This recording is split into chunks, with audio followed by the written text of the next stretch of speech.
Hi, everyone. It's Brenda back again with another episode of Three Uniques. Today I have on Stephanie Bartlett. Hi, Stephanie. How are you doing today? I'm great, Brenda. Thanks. How are you? I'm doing well. It's so great to have you on. So, for our listeners, Stephanie is a PhD candidate at the University of Calgary, and your area focuses around educational research. You're also an instructor for undergraduates and graduate programs and an author. And Mhm. there's more things that we're going to learn about Stephanie too, not just those like sort of three components, but wow, what a list. What a list. How did you get into the field of study that you're in? That's a great question, Brenda. I think it probably started where I've been an educator for 23 years, Mhm. and for me, it's a real vocation. I love teaching kids, and I love teaching teachers, and it's really joined together and integrated with a passion of mine for caring for the earth. And I realized I've always kind of led change of environmental clubs and environmental sustainability in schools, and then that has morphed into a love for land and local place, and then that evolved into an incredible 5 going on 6 year long learning journey with a Blackfoot elder to understand Indigenous ways of knowing, and realizing how education for reconciliation is such a necessary thing, and yet so hard sometimes to grasp or figure out exactly what to do. So I have this great idea and vision of how to really love our local place and how that can reimagine education. And you just spent the last few days applying what you love to do with 500 like students.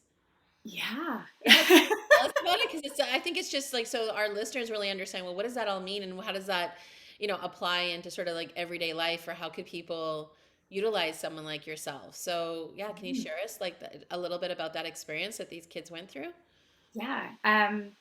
So I'm also define myself as a designer Mhm. and a creative being. So part of this comes with I have designed some school-wide year-long or years-long work for schools to understand what it means to learn on the land alongside Indigenous elders and knowledge keepers. And so this is my research in action is these it's a school kindergarten to grade 5 school with population of about 500 children, largely non-Indigenous population, but quite a diverse population as well. And so this becomes about every student understanding for themselves what it means to be on the land. And so there's this beautiful coulee or valley in nearby the school. It's about a 20-minute walk away. And Mhm. so all the classes have an opportunity to walk into the coulee and spend time in there. And then as a practice, we kind of have developed a land practice. And so this land practice means that the students are becoming really aware of their surroundings based on the Blackfoot concept of okakiosit, which means to notice deeply and be really aware. So students, as soon as they start that walk, they're paying attention and they're listening, and then they can engage in conversation about signs of nature that they notice or cycles of the seasons. Mhm. And then for me, it's also about the doing and the saying. So what are children doing and saying that shows they're learning? And so then there's a really practical piece. So they're not only on the land, but they're working closely with an artist to work with these elder teachings and land-based teachings, and then represent land art almost as a gift back to the earth, just to show their love for the earth, and a way of them thinking through and practicing what it means to notice and be on the land, to gather materials, to create something, to explain it, to deconstruct it so they don't leave an impact. Right. Um, yeah, so it's really developing a land practice that starts with listening and being really aware of where you are. So inspiring. I love hearing that. Growing up as a kid, I spent a lot of time brownies, Girl Guides, like camping, but learning about the land, but not from an indigenous perspective, right? So I think that that's so important too, to go back to those original caregivers of the land and really understand. just naming different uses of plants, how they would use this waterway or estuary, like just being really conscious of that.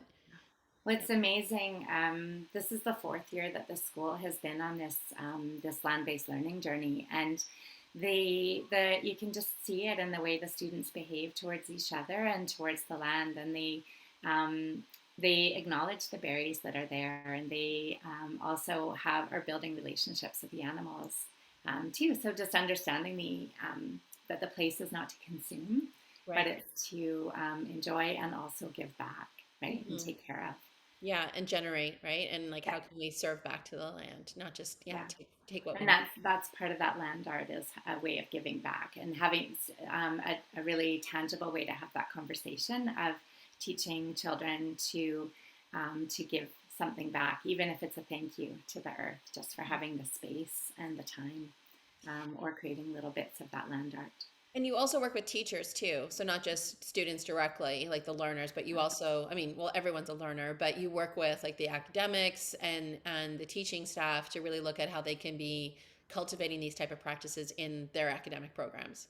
Mm-hmm. And I think to do that, then there's the two angles, because you're working directly with the children, and then you're also working alongside the teachers to listen to them about where the possible road bumps and barriers might be, Right. and also how to provide the space and prompts and experiences. So part of working with the teachers is to give them the very same experiences that the children have, Hmm. so they can take off their teacher hat and be learners themselves, and Right. then build that muscle memory so that they have that to draw upon, so that they can deepen those experiences for students themselves. Yeah, I love that because it's almost like you're approaching it from an emotional connection point first, and then going into the logistics about like what would this look like to, adjust or augment your curriculum to bring in more of this awareness. Yeah, and I think part of the reason why to connect on that emotional basis is because as educators, there are so many things that we're accountable for in terms of curriculum and mandates and that sort of thing. But when you can appeal through the heart and the emotions to something that really ultimately does answer all of those other issues and things that we have to do as teachers, and teaching the programs of study, and but all of this answers that in such a big, broad way that reaches beyond the parameters that we have in education. Love it. And so you're here today too to share your three uniques. I know some of them are obviously going to already overlap with things that you've already talked about, which is kind of how three uniques work, but I'm still excited to hear what they are, and I know our listeners are too. Okay, so I'll start by saying this has been such an exercise to narrow it down to, I'll say, to three. Well, Um, I'm sure you have 20 or 40 or 50 unique things about you. well, Yeah. and I think everybody does, and so it's quite an exercise, yeah, to go through that and think. But here is what I've come up with. Yes, there's overlap, and then we can just generate the conversation from there. But I'm a visionary who leads with my heart, Hmm. and I'm a creative being, and I lean into ambiguity. Love it. And knowing you, yeah, I can see all of it. That this for the listener, like if you're watching this on video, you're gonna see it. But I just feel like goosebumps because I know Stephanie, so it's just like, yeah, those are so aligned to how I know you like to show up in the world. So that's amazing. So the visionary, say it again, visionary that leads with heart. Heart, yeah, Yeah. So how does that show up? Why is that like even the first unique that you want to talk about? yeah. So I think I don't even know when exactly this started, and how it became a part of me. But I have a vision of education, Hmm. and I think also the world in terms of reconciliation. But I have I have this vision of how things could be different, and I don't think it's too idealistic and woo woo, but I think it's different from well, I know it's different from mainstream. So I have this vision, and I tend to be able to work towards it, and lead or draw people in on this journey. So And then leading with heart, I find that I practice gratitude and I listen. Hmm. And in those ways, and I show up with my full heart on my sleeve, and I can't hide that piece of me. And so I'm really passionate about what I do, and I think that's the way I draw people in. But yeah, I have this vision of how we can reconcile with each other and with the earth, and through that, how we can reimagine education. I love that because I think that whether it's through the path of your academic studies and the work that you're doing around your PhD and getting ready to present and um, it's also the conversations that we've been having about how this interweaves into other areas of your life and how this expands into your career, into your relationships with your family, your friends, your community. So I can definitely see how that interweaves. And for the listener, they're like, "Well, why does that? Why do you see that?" And it's like, "Well, Stephanie and I've gotten to know each other over the last like 6, 7 months, but I think yeah, I mean, we've also talked about how this plays out into not just the academic world, right? But you can also see this going into corporate practices, right? Into business environments. And so, how do you see like when you think about your vision with heart? How do you see that playing out in those realms that like of possibility for yourself? Yeah, and that's something I feel like that plays always in the kind of in the background and sometimes foreground of my mind. But I really see it that we're living out a colonial system Mhm. basically in every aspect of society in our Western world, and so part of this vision is centering indigeneity and Indigenous ways of knowing, being, and doing, um, and to do that across all sectors requires looking at things differently, and it also requires coming into a journey with your full heart, which is so I can see this way of reconciling with a path forward together, and I can see that it requires this different way of being together. Mhm. And so when I look at leaders in corporations, I look at people in my personal circle, and then in my wider professional or collaborative networks. Right. There's just these conversations about how um, you can almost break it down. It's not simple, but if you break it down to listen and be ready to listen, Hmm. and noticing, and also a connection with the land, no matter what sector you're in, no matter what you do, be really aware of where you are and the people um, who were first here, and what cultures and um, gifts they have to offer in teachings. And so this readiness to listen is how I think we can come together. But I do see this across all sectors. So as much as I'm playing it out in education, I also part of my degree is anthropology as well, Hmm. and looking at cultures and really studying these roots of nationalism and colonialism, and then to understand that, and then understand this forward vision, and then understand here we are at this point right now, and how can we come together to listen, and understand this land and teach each other, and so yeah, goes across all sectors. And then in terms of the leadership, I think it requires a different type of leader to lead that work, because we can't be thinking hierarchically, and we Right. can't be we can't be thinking I need to get from A to B, and this is how we're going to do it, and we have this timeline. So it understands bending time a little bit. It understands different forms of communication, and how to bring people around the table all together, whoever needs to be there right from the very first meeting, not Right. drawing people in as an afterthought. So that sort of piece of bringing people together. I love that businesses will have folks like yourself that will advocate and help them show the way because I think that, like you said, like hierarchical structures or colonial structures that a lot of businesses are based off of. And in all fairness, they don't know that they're necessarily based off of those things, right? It's this generational patterning that we've just by default go into. When I consult with a lot of CEOs and they're like expanding their businesses and they're like, Brenda, well, how should I, structure my team? Should I have like finance, marketing, HR? Like they just follow whatever they've learned from previous organizations they've been at. And so we just by default go into that pattern. Like now you're coming into the space going, hey, let's interrupt this pattern. And I've got a vision, and we can do it from a softness, like the heart piece, right? Because again, sometimes people will get their backs up going, hey, I want to do this. I want to recognize that we need to be doing more, but it's going to take a lot of work, Stephanie. So the fact that you're there to also paint that vision and hold that space.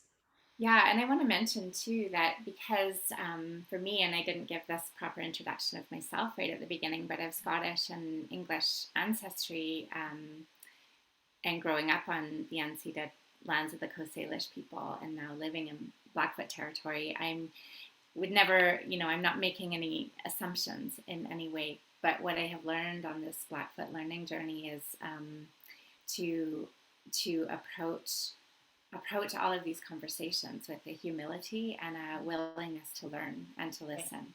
And so, yeah, it's not coming in with assumptions and saying this, we're going to change it and this is the way it's going to be. Hmm. But it's a really gentle way of being. And then I really look to those roots in anthropology for me to understand kind of both sides. Like I have this Indigenous learning journey, but I also have that understanding of these colonial roots so that I can recognize the systems at play and then be able to find the openings of where we can have the conversation. I love that distinction. Thank you. Mm. And your second unique. I'm a creative being. And that goes everywhere all through my life. Yeah. Um, Yeah, what's been your like I guess influence around creativity? Has there been someone or something that's really, attracted you or drawn you into that space or drawn it out of you, I think is a better way of sort of saying it. yeah, I think that is a great segue, is drawn it out of me. So I think it's always been in the way. I've always been a dreamer. I've always, I would never consider myself an artist in any way, not a visual artist, that sort of thing. Any finished product I make, I have to say I'm not happy with it, but I'm all about the process and the learning. And so where this journey kind of began for me was 10 years ago. I started my master's, interdisciplinary master's in education at U of C, and it was a creativity in educational practice program, and taught by an artist and educator. So his Dr. Robert Kelly, his vision was that we are all creative, but that there is a creative process Hmm. that takes learning and practice. But with the understanding of this creative process, you can go across sectors, and it moves into a space of entrepreneurship, social innovation, design, and all in and through. There's a currency and a language and a way of being with mindsets. And so, as part of that was also a course on creativity and communication, and it was taught by a poet, the late Carl Lego, was a poet and scholar at UBC, and he talked a lot about living life poetically. And so, as a creative being, he really encouraged people to, it doesn't matter, say, the words you put on a page, or like Dr. Kelly would say, it doesn't matter what you create, it matters of how you approach your life, and that you live with infinite potential. And know that if you're living life poetically, that means you're living a life of joy and love, and you're looking for ways to create joy. So part of that then has given me a space to enter into my Indigenous learning journey as part of my research, Hmm. because um, as part of Indigenous education, there's a piece of making to show understanding. Right. And so when I'm living life poetically and living as a creative being, that means that I'm writing poetry or sketching, um, or just feeling the full experience of being on the land and having this learning. And so I feel like all my senses are tuned into to that journey, and then Yeah. it's filtered across into how I parent, how I show up as a friend, a daughter, a mother, life. Mm-hmm. I love it. I love how it's interwoven. That's Yeah. amazing. And your third unique. I lean into ambiguity. Hmm. Ah, so Oh, a little uh, sigh there. yeah, and I find that was part of my creative journey, was to Mhm. figure out that I do lean into ambiguity, and I don't just lean in, I actually seek it and Right. teach it. And so with that, so I guess the roots of that, again, I think I've always had it, or I can trace that to my upbringing, in that my dad is a retired airline pilot, but we traveled, um, had lots of great travel experiences, but always on standby. And Okay. so we would make travel plans, but they were never set. And so we just had to live with, like, well, we'll get there. It's fine. So, So just so literally like being at the airport and not mhm, going, or bags packed but then not going. Yeah. both, all of it. Okay. Yeah. Or Or going. getting partway through your journey and getting stuck. And having to pivot and figure things out. So Right. lots of problem solving and critical thinking comes into that, and I think trust and optimism Mhm. all comes from that. And I attribute that to my parents and the way that they shared these experiences and the opportunities with us. But it always came with a large element of the unknown. Right. Yeah, and so. Um, for me as a designer, I'll say as a researcher too, so that'll bring up 2 points. But as a designer, when I'm designing school-wide experiences, or designing experiences more in the corporate world, or to lead teachers or my students, there's an element of, if I know exactly what the outcome will be, Hmm. then that doesn't leave us open to uncover the learning and uncover new possibilities. And so, in the world of creativity and co design, there are these mindsets of optimism. And also, if you understand and live the creative process, then I can trust that I don't know how things are going to work out, but I Right. know that they will. Yeah.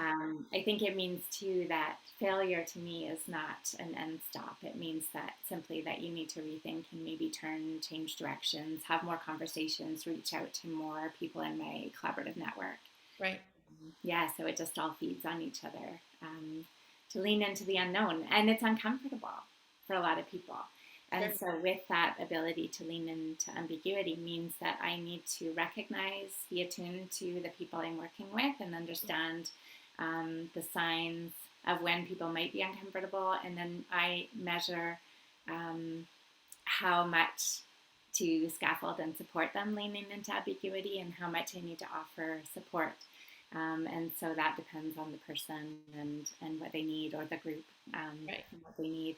Yeah, but these experiences then allow people to get to places that they didn't know that they could get to Yeah. in the So for world. yourself, as far as the ambiguity piece, because I mean, leaning into ambiguity, I mean, it's a point of vulnerability.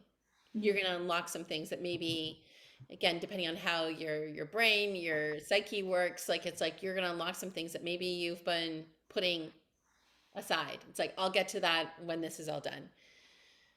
How do you reconcile with that? How do you, work through those points of vulnerability? That is a great question. So I think having the tools of journaling and reflection Hmm. really helps. Um, I also, um, because I have those roots in creativity and design process, then I can always lean back on those um, those parameters and frameworks, and lean on that process almost like a parachute. Right.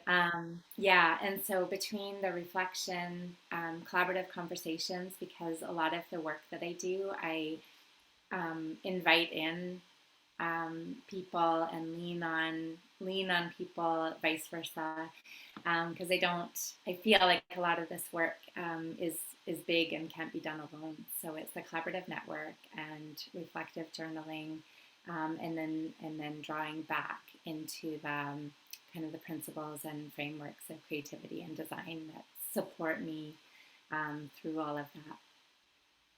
Amazing.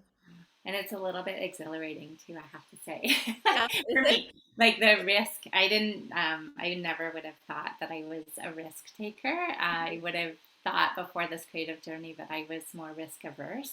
But I find that I prefer to not know where I'm going. And make no mistake, things are well thought out, but in a different way, right? Right. Like it's more about the design and how to create the space for the unknown to happen. Versus like an actual outcome. Yeah. Yeah. Okay. Amazing. Yeah. And yeah. Sorry. I was going to say that I remember the other piece that this leaning into ambiguity in my research is really, really important because um, Indigenous ways of knowing, if I engaged in Indigenous research, it would be very Western and colonial of me to say, here's what I'm looking for, here's where I'm going to find it, here are the people I'm interviewing, these are exactly the questions I'm asking, and this is what I think I'm Yep. going to hear. Already it Um, feels like very prescribed, right? Yeah. right? Yeah. Yeah. And so then there's this really beautiful overlap into Indigenous ways of knowing where um, I know that if I come with my full heart, ready to listen and learn, Mhm. then I trust that I'm going to learn exactly what I'm going to learn, or the questions and the conversation, the way those need to unfold, they will unfold because we've set the space for Right. it and the way that we come together. So again, I'm completely comfortable not knowing how things will end up. I love that addition that you just brought in there because so often when we think about workability and a group of people being able to work together to get, to create an outcome, a change, a way forward, it's meeting agendas, objectives, outcomes already stated. Like I remember that sort of like methodology shared with me in my early days of like sort of managing people. It's like you need to have an objective and intended outcomes for this meeting. So already you've anchored people's thoughts, which can be good sometimes because again, maybe when you're collecting a large group of people, sorry, that's Sadie in the background deciding to play with a toy. Is that there's already maybe, when you're bringing together a large group of people, my thought was, we don't want to be talking about chocolate ice cream when we're supposed to be talking about making a quilt. But at the same time, so it's good to give people context, but hey, we're going to be open to where this outcome takes us. And I love the fact that you threaded in there, like from an Indigenous way of being. Like if we want to be more connected to the land, if we want to see generational appreciation for our environment, Mhm. if we always go in there with intended outcomes, we might be shutting down. Yeah, and I think like going back to like the agenda, the meeting agenda and stuff in the space is having this openness and coming with heart is different and can create anxiety, Mm-hmm. right? And so then there's this fine balance of like how much do you do set the context and you do set how it's going to unfold and um, questions to provoke thought, that sort of thing, and then that mindset that whatever happens in the group conversation, there's trust in the group that something will emerge from the group, Mm-hmm. given the fact that the conversation has been shaped and is taken care of. So it's a taking care of the space and the people in the room, and having kind of a macro and micro vision of how to guide the group through the conversation. Amazing. So when you're not doing all of this, where can we find you? Because it sounds so fulfilling and so expansive. What else are you like, what's like a casual day for Stephanie? A chill day. A chill day for me is beautiful walks with my dog. Hmm. Um, I head out, I'm in Calgary, so I head out to Canmore often. My daughter's a biathlete, so I spend a lot of time in the mountains. So walking, spending time with family in the mountains is beautiful. Yeah, time with my dog. Hanging out at home, and I love to cook. I also really love to bring friends together, friends and family. So that whole idea of bringing people together is something that's really important to me. So you can either find me outside in nature or like cooking, bringing people together. Amazing. Mhm. And Stephanie, my last question for you is if I was to give you a billboard and you could put it anywhere in the world and you could put anything on it, what would it say and where would you put it? Hmm. I think that I would say um, care for each other and our local place so that we can care for the world or care for the earth. Right. One like local place at a time type of thing. Yeah, Yeah, I yeah, love it. and coming together. Yeah. And where Um, would you put it? and where would I put it? I feel like Not that it would be an environmental eyesore either. no, but it was like, do I put it in really busy spots that would I was thinking, is that a contradiction to put it on like a busy highway so that people can see it and then they might not be in the right frame of mind. But I wonder if it would be a really beautiful thing to put near as people are exiting an airport Mm, into a new place. Um, Heathrow or something, or yeah, like a big, yeah, big busy airport, Kennedy or something. yeah. Chicago. I'm even thinking if I can like expand on it, like um, a digital billboard where it's like you can actually hear birds and like the brook, and you can almost feel like you just want to step into it. Yeah, like an invitation. Yeah. Yeah, because there is something about if you can just have people just pause for a minute, Hmm. and I've done this in groups, but when people pause even just for a minute, a short time, and listen to the land around them and the sounds, they feel so connected and realize that they're not connected on a day to day. Right. So I'm gonna add on and we'll add your idea of adding You need sound major and audio and yeah. yeah, yeah. It's now a really big project. Yeah, it's like really big. Well, I look forward to you creating your billboard. That'll be exciting. Just tell me where it is, and I'll definitely get it on Instagram and take a picture of it. I want to thank you so much for coming on today and sharing your three uniques and telling us more about what you do and how you're contributing to the land. Thanks for being here. Thank you so much, Brenda. It's been a great conversation. And thanks to all of our listeners for coming in, tuning in weekly, and listening to what Stephanie has to say. Remember, I always say this at the end of my podcast. 7.8 billion people on this planet. We just have to remember that number and get out there and share our three unique. Somebody needs what you've got. Take care, everyone. Thanks, Stephanie. Thank you.